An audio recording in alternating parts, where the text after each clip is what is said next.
Begitu juga era Sayyidina Umar, era Sayyidina Utsman, Ali, itu juga ngalami orang-orang yang ekstrim. Misalnya begini, saya contohkan korban-korban ekstrim yang real. Sayyidina Ali itu masyhur, dia punya musuh besar namanya Muawiyah. Karena permusuhan ini tidak bisa dihindari. Jadi kalau dalam fikih Islam, ini anak-anak saya ajari fikih. Kalau orang mukmin membunuh orang mukmin itu hukumnya dosa besar apa kecil? Besar. Itu di bab kisos. Tapi orang fikih itu unik. Di fikih itu ada kitabus siyal namanya. Di takrib ada kitabus siyal. Dan di situ ada penjelasan mangkutila duna mali fahuwa syahid. Orang yang dibunuh karena membela hartanya atau keluarganya, itu dia mati syahid. Kalau dia posisi membunuh, maka malingnya atau penjahatnya muhaddarun damu, nggak punya hak nuntut kisos karena dia anggap nggak ada artinya darah. Nah sekarang begini, suatu saat ada garong ke rumah Anda, ingin membunuh Anda karena ingin mengambil harta Anda. Anda ingin ingat status mukminnya atau status garongnya. Terus kamu mau dibunuh diam aja, saya tidak mau membunuh orang apa? Mukmin atau membunuh orang muslim. Nah, kesulitan yang dialami Sayyidina Ali seperti itu. Orang-orang Khawarij cara berpikir, Ali ku geblek, wong mukmin kok pengen mateni wong mukmin. Muawiyah ya geblek pisan, wong mukmin kok pengen mateni orang. Padahal suasana sudah kacau. Ketika seorang penjahat mau membunuh yang punya rumah dan yang punya rumah ingin membunuh penjahat, itu namanya mukmin bentrok sama orang mukmin. Apa orang benar sohibul hak ingin mempertahankan haknya? Tidak sampai saya tanya. Itu sohibul hak, yaitu yang punya rumah ingin mempertahankan haknya. Meskipun dalam duel ini kadang terjadi pembunuhan. Nah di sini ini ya, ulama ahli sunnah menyebut masalah istihadiyah. Kelompoknya Sayyidina Ali mempertahankan nyawanya meskipun dengan cara membunuh pasukan Muawiyah. Pasukan Muawiyah juga mempertahankan nyawanya meskipun harus membunuh pasukan Ali. Zaman itu susahnya istihad. Tapi orang Khawarij cara berpikir enggak, ini biang keladi masalah itu Ali sama Muawiyah. Mereka malah rapat, ya sudah dua-duanya bunuh saja. Ya masyhur tuh, akhirnya Sayyidina Ali dibunuh oleh orang Khawarij. Makanya ini penting ya, pentingnya ngaji seperti ini. Jadi kamu harus dilatih berpikir nubuwah. Ya dilatih berpikir apa? Nubuwah disebut al-ulama warasatul. Meskipun dengan cara yang ekstrim, tapi pikirannya saja, jangan perilakunya. Saya punya contoh sekian kasus, sekian tragedi. Misalnya begini, saya itu dulu punya teman, dia soleh, bisa baca Fathul Mu'in. Dia itu janggal, bilang sama saya, Gus, tidak biasanya Rasulullah itu agak-agak nyindir orang fakir. Ini kok ada hadis kadal fakru ayakuna kufur, bahwa kefakiran itu mendekati apa? Kekufuran. Dia itu aneh sekali. Biasanya tidak biasanya Rasulullah kritik seperti itu. Walhasil ini singkat cerita, anak ini ngalami satu trauma. Dia itu miskin. Gara-gara miskin gitu jadi burunya orang non muslim. Dan sering disuruh nganter majikannya itu ke tempat-tempat lokalisasi. Dia mulai mikir, ini gara-gara fakir saya harus nganter orang ke lokalisasi. Mulai ingat dia, sedekah Rasulullah, ini gara-gara fakir saya jadi pengantar orang ke lokalisasi. Suatu saat majikannya itu benar-benar bangkrut, malah dari disuruh nganter, pokoknya carikan yang cantik bawa sini, pusing. Nah, dia akhirnya walhasil lari terus keluar. Terus dia cerita betapa ekstrimnya fakir, sehingga gara-gara fakir saya harus jadi penolong orang yang mau apa mak. Anda boleh berpikir ekstrim, tapi ekstrim dalam melawan kemungkaran itu tadi. Saya nggak boleh jadi fakir, tapi takutnya fakir yang nanti jadi alat kemak. Imam Ghazali juga punya contoh seperti itu. Imam Ghazali pernah marah besar ketika tren di Baghdad itu orang belajar fikih semua. Hatta la yakuna thamma tabibun illa min ahli dhimmah, kata beliau. Sampai di Baghdad itu tidak ada dokter kecuali orang kafir dhimmah. Akhirnya kalau ada ulama sakit, saya masih ingat pas kecil, kalau ada ulama sakit itu tidak boleh dibawa ke rumah sakit, takutnya ketemu dokter muslim, non muslim malah disuntik langsung apa? Mati. Akhirnya ulama saat itu berfatwa, orang Islam harus ada yang jadi dokter. Banyaklah gus-gus yang sekolah ke dokter. Yang masyhur ya seperti Sahal itu, Sahal bin Abdul Fattah. Itu dulu putranya Ki Fattah yang menolong Mbah Mahfud saat sembunyi. Saking idolakannya Basal, anaknya dinamakan Sahal, tapi dia jadi dokter spesialis bedah. Begitu seterusnya urusan negara. Dulu itu orang jabat itu tidak boleh, karena jabat itu dekat dengan syubhat, dekat dengan haram. Tapi gara-gara pejabatnya non-muslim, kalau bikin aturan ya ala non-muslim. Ulama akhirnya sadar, andikan kita yang jabat pasti tidak seperti itu. Bisa bikin perda ini, bisa bikin pelaturan begini yang menguntungkan Islam. Nah, jadilah banyak pejabat yang sekarang muslim. Tempat-tempat maksiat diobrak-abrik sama Satpol PP macam-macam. Kita untung. Tapi kalau orang-orang Khawarij pikirannya pokoknya pejabat itu dekat dengan haram, dekat dengan syubhat. Padahal dengan kita jabat bisa bikin perda atau apa yang menguntungkan Islam. Kemudian menjadi masalah baru secara fikih. Ini adik-adik dengerin biar kulino senam fikih. Kalau caleg soleh, misalnya Mas Nadif nyalek, ini tadi tak guyoni, mau jadi bupati ndak, kalau ya mau usah dukung. Jadi misalnya gini ya, Zaid sama Bakar, misalnya Bakar itu orang soleh, mau jadi calon lurah.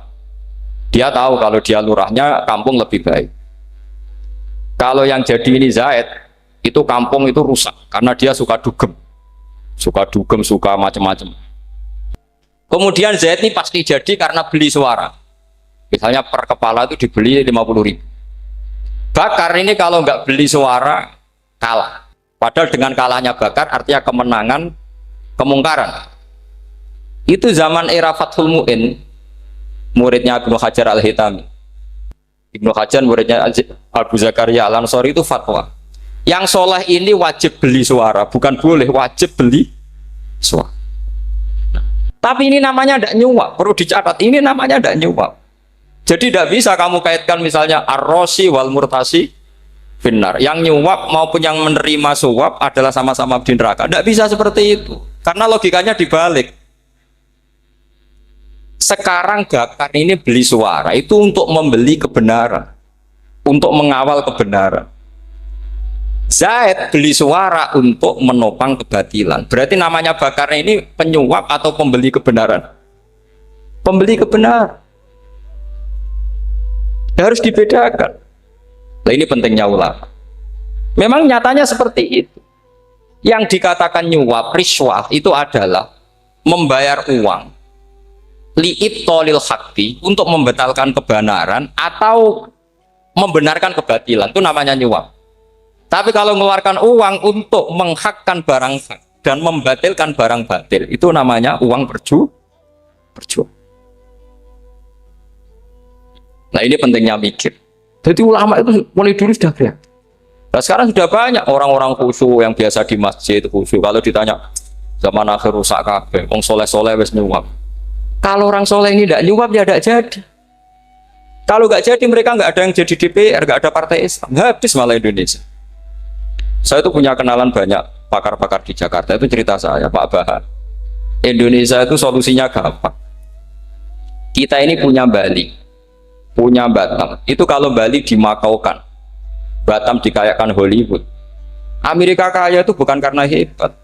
Pornografi dijual, tinju di Nevada itu dijual, di Las Vegas dijual, apa saja dijual. Kalau tidak kaya itu gimana? Sementara Indonesia mau aur-auran gitu sukan partai Islam. Sebenarnya Indonesia gampang, kalau ingin kaya Bali itu dikayakan Hollywood atau dikalahkan Makau jadi kota judi, Batam dijadikan kaya Las Vegas. Itu transaksinya pasti triliunan. Orang kamane wong muda dijual, judi dijual, orang tinju dijual. Tapi gara-gara ada partai Islam, nyari rumus solusi ekonomi itu yang tidak seperti itu. Akhirnya kangelan. Akhirnya rapat isu. Tapi barokah, tetap barokah partai apa? Yang menangnya caleg-calegnya rata-rata ya beli. Kalau tidak beli habis. Saya bukan menghalalkan nyuap, enggak. Kalau nyuap tetap haram ila yaumil qiyamah. Tapi kalau suratul masalah seperti ini kamu mengatakan suap, itu beda. Ini suratul masalah yang tidak ada kaitannya dengan asal lawannya batil, kecuali lawannya sama-sama hak. Dua calon di kampung itu soleh sama soleh. Ini yang soleh bayar nggak boleh karena siapapun yang jadi soleh itu nggak boleh. Makanya kalau cari musuh yang dolim biar halal ya. Sekarang ya seperti itu.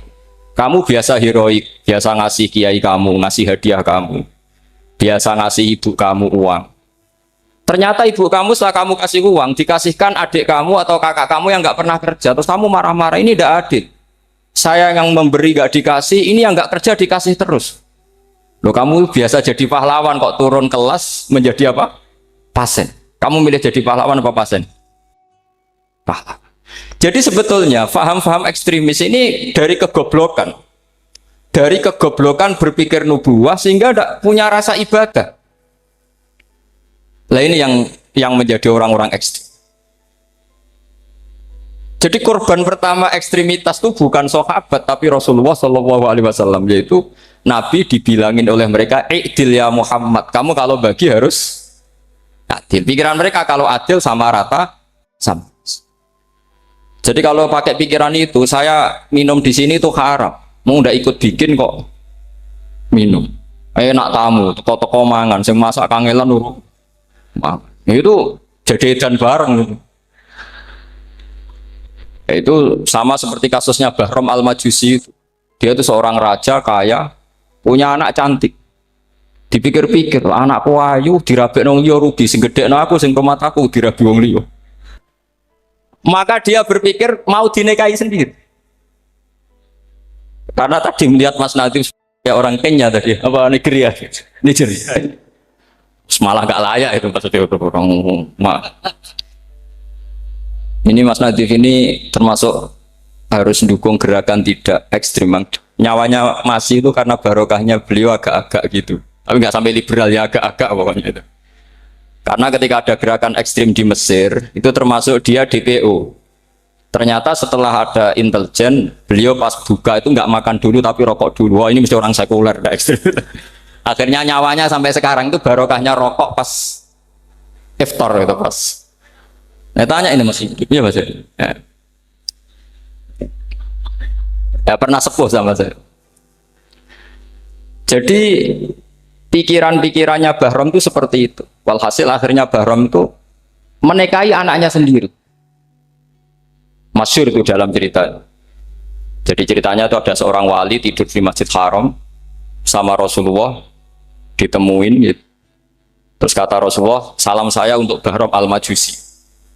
Ternyata dicari-cari nggak ada Bahram lain kecuali Bahram yang berdua, bahkan anaknya sendiri mau dinikahi. Ya cara berpikir karena seperti itu. Kalau kita berbuat banyak harus dapat. Itu bahaya. Bahaya sekali karena kalau dalam teori beragama itu al-yadul ulya khairum minal yadis sufla. Kalau biasa ngasih ya ngasih saja, itu heroik. Itu bagus. Jangan biasa ngasih sekarang bermental apa? Pas.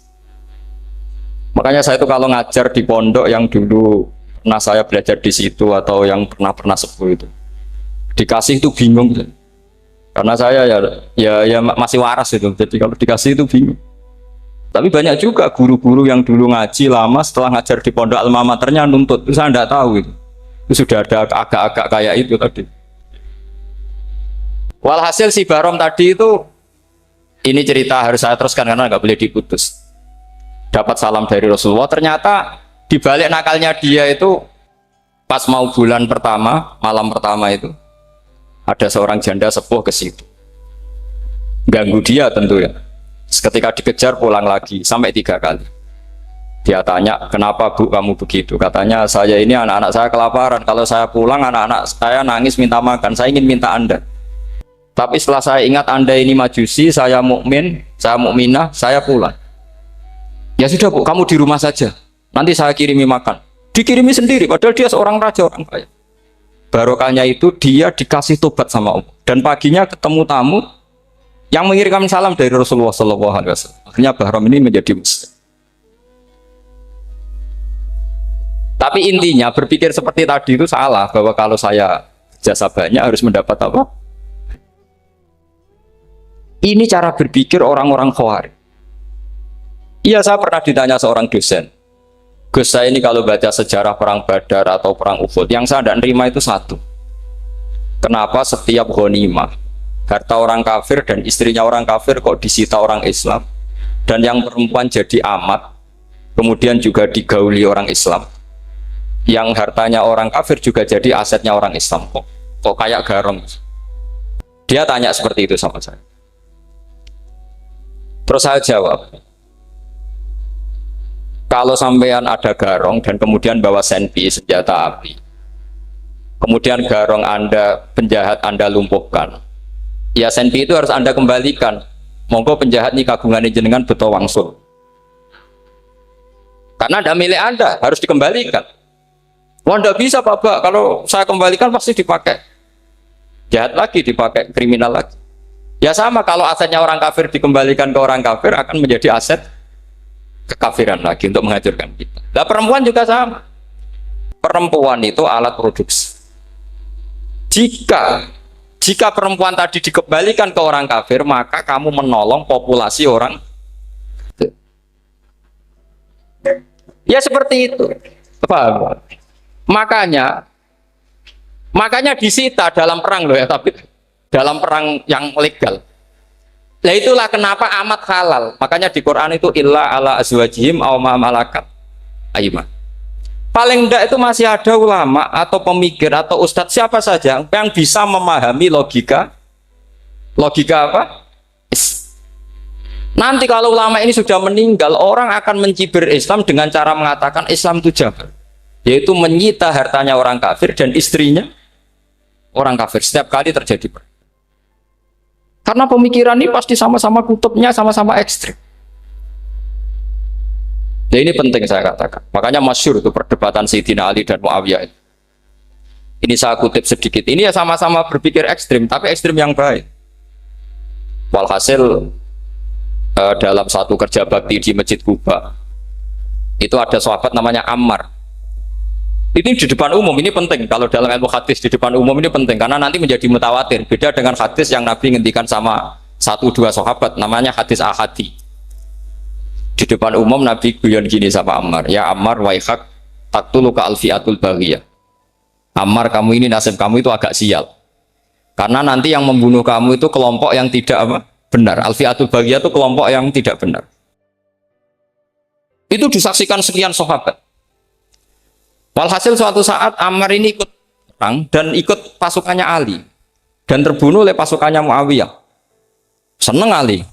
Walhasil Ammar ditemui sama ya Muawiyah. Al-ana dhuhara bi anna fi'ati haqqun wa fi'ataka baghiyah. Sekarang kelihatan siapa yang benar. Saya yang benar, kamu yang salah. Kenapa? Karena Ammar kelompokku dan terbunuh oleh kelompok kamu. Padahal kata Rasulullah yang membunuh Ammar adalah kelompok yang salah. Muawiyah pintar sekali, dia jawabnya gini, laula kama kutila Ammar. Ammar terbunuh karena bela-belain kamu. Kalau kamu tidak nyuruh dia perang juga nggak terbunuh kan. Jadi kamu ikut andil terbunuhnya siapa? Ammar.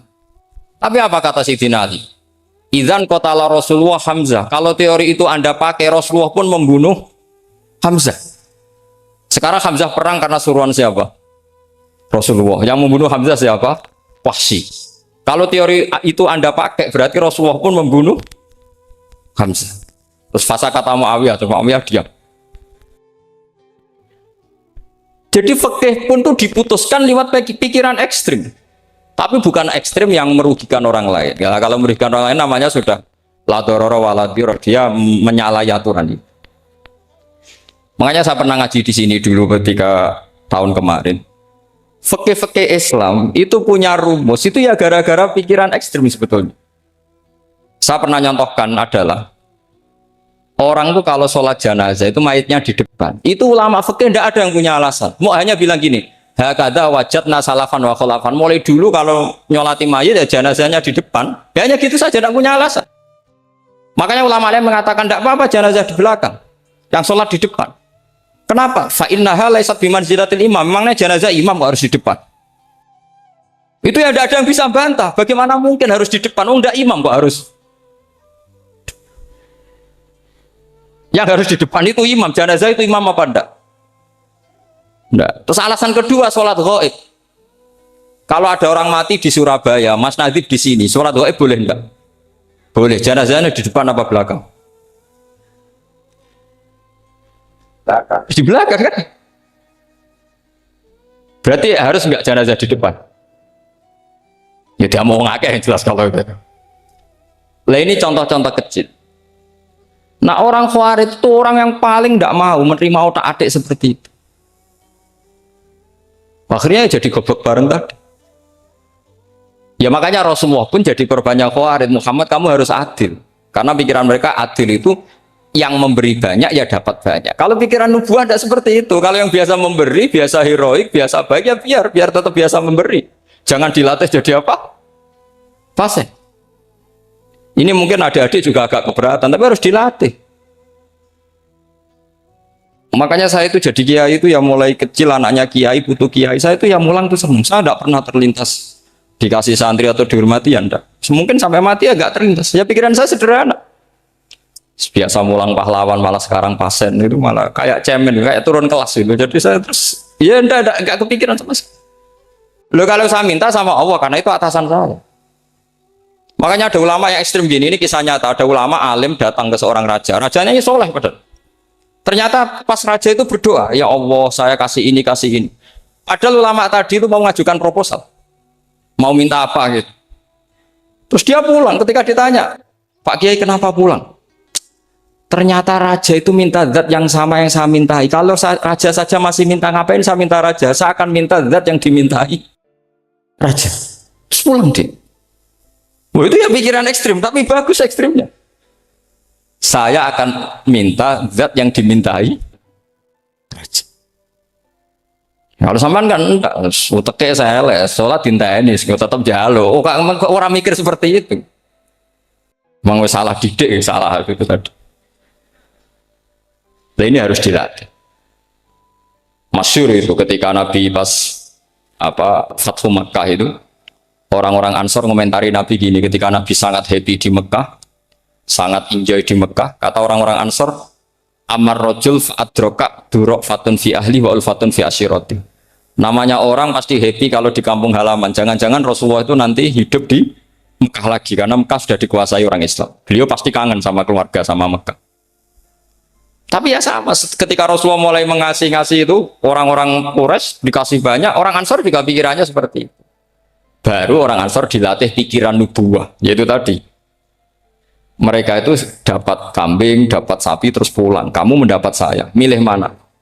Milih Rasulullah Shallallahu Alaihi Wasallam. Sekarang kamu saya balik. Kamu punya kiai, kamu bisa memberi hadiah, memberi beliau. Suatu saat kiai Anda ini kaya raya, terus sering ngasih orang-orang yang nggak pernah berjasa. Kamu nggak pernah dikasih. Itu kalau pakai pikiran Khawarij, kiai ini salah karena ngasih orang yang tidak berjasa. Tapi kalau kamu pakai pikiran nubuah, enggak. Alhamdulillah saya tetap istiqomah memberi kiai itu. Dan alhamdulillah nggak dibales. Semoga balasannya di akhir. Ya sudah seperti itu. Kalau pakai pikiran gengsi tadi seperti itu. Masa biasa memberi sekarang posisi diberi, saya rak turun kelas. Jadi sebetulnya pikiran ekstrim itu boleh, tapi untuk yang seperti ini bukan ekstrim yang tadi. Makanya ini disebut al-hujjat. Al-hujjat itu satu logika yang bisa mematahkan asumsi awal. Ini saya harap santri-santri matolek putra maupun putri berpikir seperti ini. Sehingga sama. Jadi misalnya sekarang dibalik. Kalau ada orang NTT yang masih non-muslim, itu orang kafir yang harus dibunuh atau orang kafir yang harus didakwai. Mesti pikirannya itu, kalau Nabi itu ya semua yang didakwai Nabi dulu orang kafir. Nah, ketika Nabi di Mekah itu pertama ketemu orang kafir itu dibunuh atau didakwai? Didakwai. Ya berarti pilihan sekarang ya didakwai bukan dibunuh. Nah soal perang itu perang itu beda dengan membunuh. Ada janjinya, ada macam-macamnya, terus nggak ada solusi, itu baru ada apa? Jadi kalau sudah dibalik-balik gitu, makanya kata ulama-ulama, Khawarij itu pasti salah. Pasti salahnya adalah kalau orang tidak benar ya dibenarkan bukan dibunuh. Kalau setiap orang kafir dibunuh, Nabi kapan jadi nabinya? Karena orang kafir habis. Jadi metode bil hikmati ada, mengidhatul hasanah ada, karena orang kafirnya sudah apa? Mati. Terus, pertanyaan kedua, kalau Nabi harus ekstrim ngapain yang ngawal Jibril? Halnya Israel lebih efektif. Jadi kalau sama-sama ingin ekstrim, Nabi itu nggak usah dikawal Jibril, kan enggak efektif kan? Harusnya yang ngawal itu siapa? Israel. Kan nggak repot. Nah, jadi saya mohon ini saya cerita. Jadi korban pikiran ekstrim itu bukan siapa-siapa. Pertama itu Rasulullah. Akhirnya Rasulullah menjelaskan, ya beginilah cara berpikir. Jadi saya kira demikian. Nanti mungkin kalau ada tanya-tanya, ada pertanyaan. Yang jelas kalau seputar ekstremitas itu bisa latihan. Ya sebenarnya bisa latihan di fikih. Karena fikih ini cerminan dari pikiran ulama. Ya, cerminan dari pikiran apa ulama yang tidak tekstual. Ya, seperti gini ya. Tasaddaqa Rasulullah so'an min tamrin au so'an min aqidin. Ketika zakat fitrah itu Rasulullah mengeluarkan satu sok tamr. Tamr itu kurma. Kalau menurut tekstual berarti zakat fitrah harus pakai kurma. Tapi semua ulama sedunia mengatakan putih ahlil balad. Hanya dalam konteks Indonesia ya pakai apa? Beras. Berarti kata tamr diganti kut. Diganti apa? Kut. Jadi orang itu jangan diajak goblok bareng. Masa Nabi ngendikan tamr harus apa? Makanya saya pernah debat. Pak Nabi itu cingkrang. Kenapa orang-orang itu rata-rata tidak cingkrang? Saya bilang, Nabi itu hidupnya di Mekah. Kenapa Anda hidup di Indonesia? Iya, Nabi itu hidupnya di Mekah. Terus saya tanya lagi, Nabi itu hafal Quran, kamu udah hafal? Saya hafal Quran. Kalau cingkrang gampang, karek ngetok kata saya. Ya, kalau ada sunnah Rasul, Nabi hafal Quran enggak? Hafal kan? Berarti kalau ikut sunnah Rasul, hafal Quran. Jangan cingkrak tok, ya hafal apa? Ya sama poligami juga gitu yang tadi diceritakan Mas Natif itu. Nabi itu poligami setelah Khadijah meninggal. Apa mereka mau nunggu istri pertama meninggal? Kalau ingin persis loh, kalau ingin persis nunggu istri pertama meninggal. Iya. Enggak mau juga kan? Ya biasa saja lah. Pokoknya yang dihalalkan syariat ya kita bilang halal, yang diharamkan kita bilang apa? Enggak usah sok suci sunnah Rasul. Saya punya banyak cerita. Abu Bakar itu dulu sering menghindari sunnah Rasul. Dulu Rasulullah itu kalau ada orang minta ya dikasih. Ketika Abu Bakar bikin Baitul Mal. Ketika ditanya ini zaman Rasulullah tidak ada. Kata Abu Bakar, huwa Rasulullah. Beliau itu Rasulullah. Bahwa nggak di-manage ya negara tertib. Umar bikin pasukan. Pasukan itu diangkat negara. Kalau dulu zaman Nabi yang ikut perang bahaya, yang tidak perang namanya munafik. Era Umar enggak, militer itu ditunjuk. Ya digaji pakai Diwanul Murtaziko. Ketika ditanya, kenapa enggak kayak Rasulullah? Huwa Rasulullah, mbok enggak tertib pun tetap negara stabil. Karena ada karisma. Jadi kadang-kadang dalam banyak hal itu kita malah tidak boleh persis Rasulullah karena kadang banyak khususnya. Yaitu contoh yang paling masyhur di fikih ya kayak Nabi itu nikah 9 itu khususnya. Dalam strategi juga sama. Dalam strategi memanage negara juga sama, banyak sahabat yang punya ide yang zaman Nabi itu tidak ada. Ketika ditanya, kenapa tidak persis Nabi? Katanya huwa Rasulullah. Ya Rasulullah itu meskipun seperti itu, meskipun tidak tertib secara rasional, tetap dikawal wahyu, makanya negara baik-baik saja. Kalau saya ini hanya Abu Bakar, kalau tidak ya repot. Umar ya sama, bikin Diwanul Murtaziko. Utsman juga sama, di-manage negara. Sayyidina Ali juga di-manage. Kalau Nabi tidak.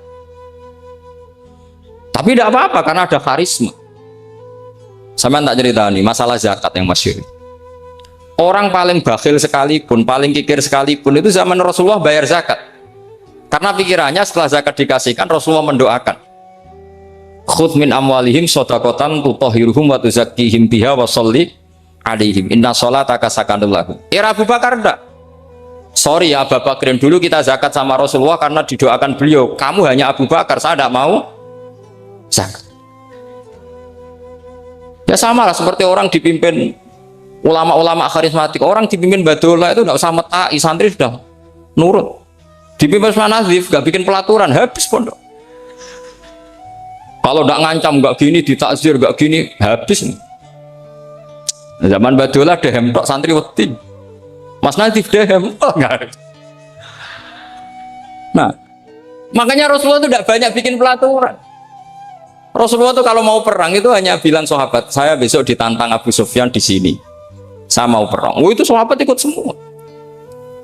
Orang melihat wajahnya, melihat karismanya sudah tertarik ingin menyelamatkan beliau. Kita tidak akan ridho Rasulullah keluar sendiri. Kalau Abu Bakar ya enggak. Pertama Abu Bakar pidato sudah sopan. Saya memimpin kamu. Ini ketulitu alas tubuh khairikum. Saya ini mimpin kamu, tapi bukan berarti saya yang terbaik. Jika saya benar maka dukunglah. Kalau salah ingatkan. Itu pertama orang-orang bilang apa? Fawwala uqiman nakabisef. Nanti kalau Anda salah tak ingatkan pakai pedang. Ya karena hanya Abu Bakar bukan Rasul. Jika diaturlah, ini ada militer, ada pengawal, ada Baitul Mal. Era Umar lebih modern lagi, ada Diwanul Murtazikoh, ada macam-macam. Ya Rasulullah nggak ada. Nah sekarang orang sidik-sidik muni sunnah Rasul, padahal ada sunnah Rasul yang khasnya Rasulullah sebagai nubuwah. Ya khasnya Rasulullah sebagai apa? Coba Nabi itu istrinya 9, semuanya cerita tentang tahajudnya Nabi, witirnya Nabi. Apa kira-kira Mas Nadif kalau punya istri 4 ceritanya tentang tahajudnya Mas Nadif? Kan enggak. Nah, jadi saya mohon, sebetulnya pikiran-pikiran ekstrim itu karena enggak mau belajar. Enggak mau belajar. Kalau mau belajar itu kata Imam Ghazali itu dalam kitab Imla, Al-Imla fi Iskalatil Ikhya itu. Fal ma'ani awsa'u minal ibarat. Yang namanya ma'ani itu awsa'u minal ibarat. Jadi yang fal ma'ani awsa'u minal ibarat. Jadi yang namanya makna itu lebih luas minal apa? Ibarat. Nah, ini contoh yang paling nyata ya Sayyidina Ali. Ketika Sayyidina Ali perang sama Muawiyah, itu Sayyidina Ali bilang sebaiknya Muawiyah kirim delegasi mediator. Saya juga kirim mediator. Terus orang-orang Khawarij karena tadi tekstual. Mahadha ya Ali. Ini apa ya Ali? Lam yujad fi kitabillah. Aturan mediator itu tidak ada di Quran. Bahwa kalau kita perang harus ada mediator itu tidak ada. Terus Sayyidina Ali baca ayat wa in khiftum shiqaqa bainihima fab'atsu hakaman min ahli wa hakaman min ahliya. Jika lelaki dan perempuan suami istri terjadi shiqaq, terjadi konflik, maka suami kirim satu mediator, yang pihak perempuan juga kirim mediator. Terus Sayyidina Ali ngendikan wa amru Muhammad a'dhamu min amri rajulin wa imra'atin. Urusan umat Muhammad lebih serius ketimbang urusan hanya sekedar suami dan istri. Maka kita butuh hakam, butuh mediator. Baru 4.000 orang Khawarij tobat ngikuti pikirannya Sayyidina Ali yang tidak tekstual. Sama seperti zaman Rasulullah. Ketika Rasulullah mau perang Badar, saya ini mau perang Badar kata Rasulullah. Musuh saya itu 1.000 lebih. Kalian hanya 313. Apa kita teruskan? Itu sahabat langsung bilang gini, saya itu hafal teksnya. Idzan lanaqulu laka kama qalat banu Israil fathab anta wa rabbuka faqatila inna hahuna qa'idun walakin idhab anta faqatila inna ma'akum muqatilun. Ini kelihatan sekali bahwa para sahabat sudah ada tekstual. Orang-orang Bani Israel ketika melihat Musa katanya sakti dan orang dekat Allah, itu cara berpikir orang Bani Israel gini. Walhasil ada perintah supaya Musa itu merangi kaum Jabarin. Orang Jabar ini gagah-gagah, pikirannya orang Bani Israel. Musa kami itu sakti dekat Allah, ya sudahlah sama Allah saja sana, tak tunggu di rumah kabarnya. Itu kan sama dengan santri semedit, roh kiai ini suga, kiai aku suga, terus tak pikirkan seperti itu. Ya sama seperti itu. Nabi ku kekasih Allah, mesti perang menang, serasa tak ewangi mesti menangis. Fadhab anta wa rabbuka faqatila inna hahuna. Kok itu? Ya sudah kamu berangkat saja sama Tuhan, tak tunggu di rumah. Tapi apa kata para sahabat Ansor ketika Nabi minta supaya mereka dukung di perang Badar? Langsung bilang, idzan lanaqulu laka kama qalat banu Israil. Kita tidak akan bermental kayak Bani Israil. Ini tekstual pada enggak. Mereka punya mafhum, punya pikiran. Cara Mas Nadif punya kreatif. Bahwa ini mental yang bejat, kita tidak akan meniru seperti itu sahabat. Jadi dulu sahabat itu makna di Quran juga ada tekstual. Jadi bisa memahami. Nah sekarang orang memaksa semuanya harus tekstual. Ya, meskipun tadi jangan terlalu liar terus menjadi liberal. Tapi saya tidak tahu kalau contohnya Mas Nadiem tadi pakai kondom, sisi kondom tidak tahu itu pikirannya Cil apa Mas Nadiem tidak tahu saya itu tidak tahu. Kok sampai sembeling itu saya tidak tahu itu. Oh, lagi juga kalau tidak bisa nyontohkan yang di luar itu, saya itu ya tidak tahu. Mulai dulu ilmunya yang seperti itu terus ya tidak tahu lagi. Jadi mulai dulu zaman Nabi pun itu sudah ada pikiran-pikiran seperti itu. Jadi tekstual atau harfiah itu ya enggak. Nyatanya sahabat langsung bilang idzan lanaku laka kama qalat banu apa? Esra. Jadi ini saya kira demikian, nanti kalau apa ada yang tanya monggo.